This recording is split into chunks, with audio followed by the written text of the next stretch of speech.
As your worksheets get bigger, you're going to want easier ways to see how it's going to print, where it's breaking, what the headers and footers are going to look like. And you can always do that by going to File and then Print to see it, but you can also stay within your workbook. You don't have to go anywhere else but change the view. So one of the places that you work with this is in the View tab. So I'm going to go to View, and on the far left section, you have what's called Workbook Views. So I have Normal, Page Break View, Page Layout, and even Custom Views. So we're going to start and walk through these and show you how to create a custom view. First one is called Normal, and that's the default. You have your rows on the left-hand side, you have your column headers across the top, and that's pretty much it. This is the typical view of your worksheet. This is where you tend to work in this sheet, so worksheet. It has information as far as once you go print or you try to print it, that it will put dotted lines on it, but until you do that, it's just pretty much an open worksheet. However, Page Break Preview does show you where it's going to break and what is going to be on what page. So it's breaking here at the T column going across, and then the page break at the bottom is at row 40, and then 41 starts page 2. Okay. Now this is good to know that you can just look at it here and see it on your screen. It also indicates that the default setting for printing is that you print down the worksheet and then over, meaning going to across. Let me show you what I mean. If I go to the Page Layout tab, and I'm just going to hit the down arrow for Page Setup, as you go to Sheet tab, this page order is down and then over. So it's coming down like we just saw, and then we'll start back up at the top, whatever's after page 1, and then come down the worksheet as well.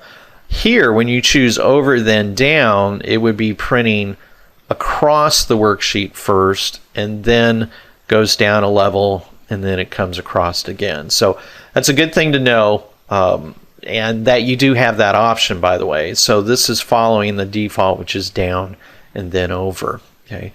Now, as you look at this, it is zoomed out a little bit, so you can see it, in page breaks like that. So that's a quick way to do it. There is another view called, let's bring it up here, Page Layout.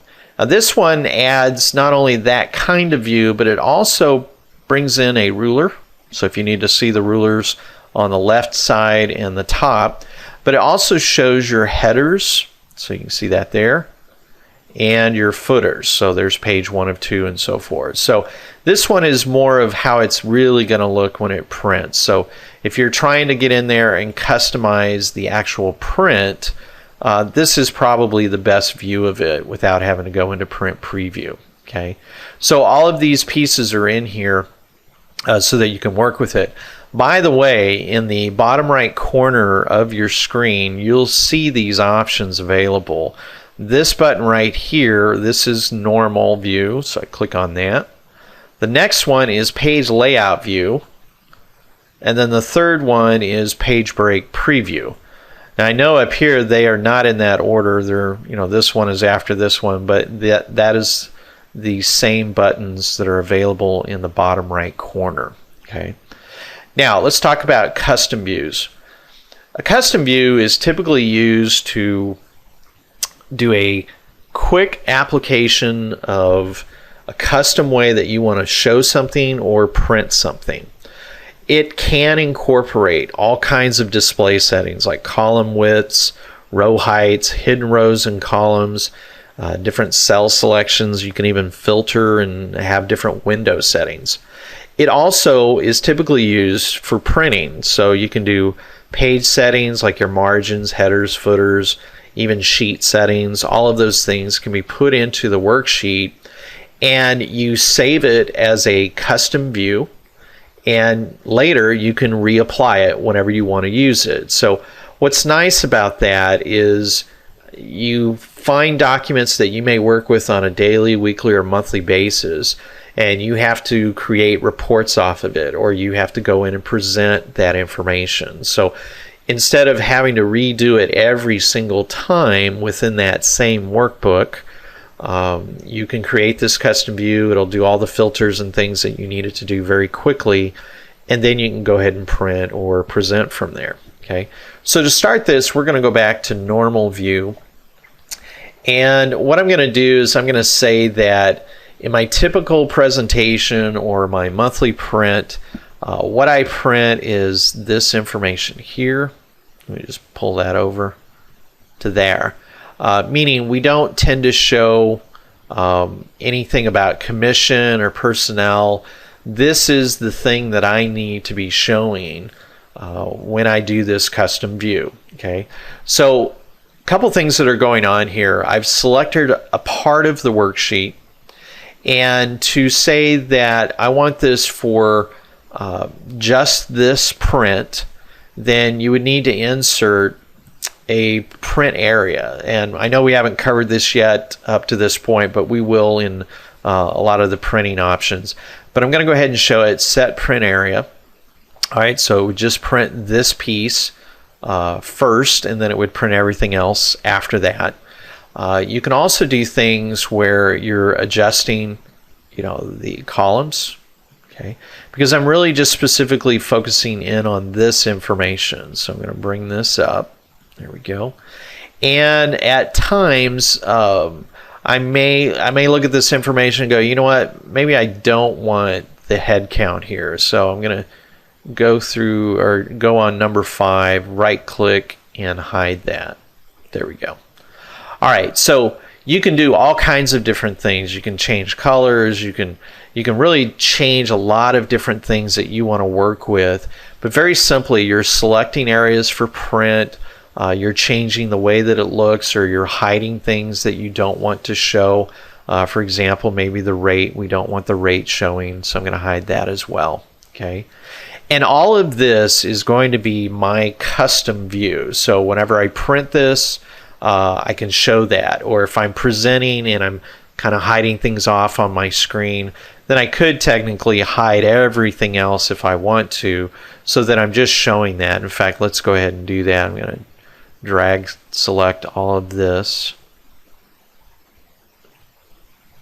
And I've seen people do this just for security as well. We're going to hide all this. There we go. So when somebody's walking up and you need to hide something, they just go to their custom view and boom, there's only certain things on the screen. Okay. All right. So I have this information and that's all I need to present. So what I'm going to do is I'm going to go back to the View tab and I'm going to click on Custom Views. And we're going to call this, by the way, click on Add, call this Custom Pres for Presentation and Print. There we go. I wanted to keep the print settings, so if I wasn't interested in that, I could just deselect that. I wanted to know that there are hidden rows and columns and any type of filtering, which we didn't do, but we're hiding those certain rows and columns, and I click OK. All right. All right, so I have that, and if I go to Custom Views, that's where it's going to be. I'm going to close that. All right, so now what I'm going to do is I'm going to undo these things. Just bring it all the way back, okay? So as we look at this, the page break is back to where it is normally, that kind of stuff. But I'm going to go to Custom Views, and I'm going to Show. And there it is. So it's a great way to quickly do that. Now, one caveat, we've been looking at different ways to create the custom view. There may be times when you go into this View tab and this is not available. What we're finding out through websites is that if there is a table inside the worksheet, and I'm talking about inserting a table, not just how we typically show information in a table format, this is fine. It will interfere with creating custom views. So you may want to check websites to find out more information about that, but if it's not available, it's usually a table or something else that's interfering with the ability to create that. So I hope that was helpful. I hope that you can work with views, especially custom views, to create the kind of prints and presentations very quickly when you apply those.